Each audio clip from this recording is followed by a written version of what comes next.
Quinine న్యూస్కు స్వాగతం.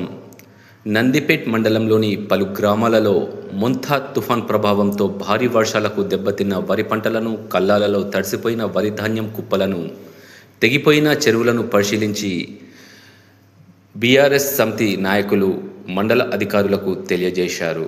మండలంలో వేల ఎకరాల వరి పంట నేలకొరిగి దాదాపు అన్ని గ్రామాల్లో వరి ధాన్యం తడిసిపోయి రైతులు తల్లడిల్లిపోతున్న రాష్ట్ర వ్యాప్తంగా రైతులు నష్టపోయి బాధపడుతూ ఉంటే ఇప్పటి వరకు ప్రతినిధులు, అధికారులు పట్టించుకోకపోవడం సిగ్గుచేటు అని, రైతే దేశానికి వెన్నుముక్క, రైతు లేనిదే రాజ్యం లేదు అని డైలాగులు కొట్టే ఏ నాయకుడు రైతుల దగ్గరికి రాలేదని, వెంటనే నందిపేట్ మండల వ్యాప్తంగా జరిగిన నష్టాన్ని అంచనా వేసి రైతులకు నష్టపరిహారాన్ని చెల్లించే విధంగా అధికారులు పనిచేయాలని, రైస్ మిల్లు యజమానులు రైతులను రంగు మారిందని, తడిసిపోయిందని కొర్రెలు పెడుతూ కడతా రూపంలో మోసం చేస్తున్నారని వెంటనే కలెక్టర్ గారు స్పందించి రైతులను ఇబ్బంది పెడుతున్న రైస్ మిల్లు యజమానులపై చర్యలు తీసుకోవాలని, రంగు మారిన ధాన్యాన్ని కూడా రైస్ మిల్లులో దించుకునే విధంగా చర్యలు తీసుకుని రైతులను కాపాడాలని, లేకపోతే రైతుల పక్షాన బీఆర్ఎస్ పార్టీ పోరాడుతుందని నందిపేట్ మండల అధ్యక్షులు మచ్చల సాగర్ తెలిపారు. ఇట్టి కార్యక్రమంలో షాపూర్ సర్పంచ్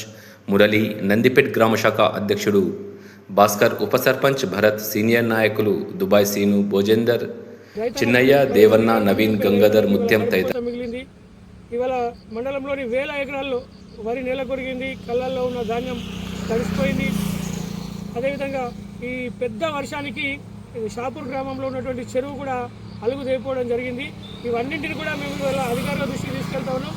కనీసం ఇంత వేలాది ఎకరాలలో నష్టం జరిగి వాళ్ళ రైతు పరిస్థితి అగమ్యగోచరంగా ఉంటే, రైతు రోడ్డు మీద పడితే కూడా ఇప్పటికీ ఒక అధికారి రాలే, ఒక ప్రజాప్రతినిధి రాలే. మరి రైతులని గాలి గల్లేసిర్రు. నిజంగా చెప్తున్నాం అధికారులకు, ఖబర్దార్, అధికారులు కానీ ప్రజాప్రతినిధులు కానీ, మీరు ఇవాళ ఓట్ల కోసం కాళ్ళు మొక్కుతారు, ఓట్ల కోసం ఇవాళ దండాలు పెడతారు. ఇవాళ రైతు ఇవాళ రోడ్డు మీద పడ్డాడు.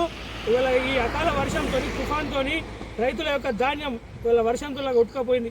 ఇవాళ చూస్తున్నాం వీడియోలు, వాట్సాప్లలో వీడియోలు చూస్తూ ఉంటే రైతులు పండించి చేతికొచ్చిన పంటని గంజలు అమ్ముకుందామని తీసుకపోతే ఉన్న కుప్పలు కూడా ఇవాళ మోర్లలో కొట్టుకపోయినాయి, డ్రైనేజ్లలో కొట్టుకపోయినాయి. అయినా ఇదివరకు ఒక్క జిల్లా వ్యాప్తంగా, రాష్ట్ర వ్యాప్తంగా ఒక నాయకుడు కూడా స్పందించలే, కనీసం ముఖ్యమంత్రి స్పందించలే, వ్యవసాయ శాఖ మంత్రి స్పందించలే, ఇవాళ ఏ రాజకీయ నాయకులు కూడా స్పందిస్తలేరు. నిజంగా ఇవాళ రైతు ఏడ్చిన రాజ్యం, ఎద్దేడ్చిన వ్యవసాయం బాగుపడదన్నట్లు ఖబర్దార్ ఈ రాజకీయ నాయకులకు చెప్తా ఉన్నాం.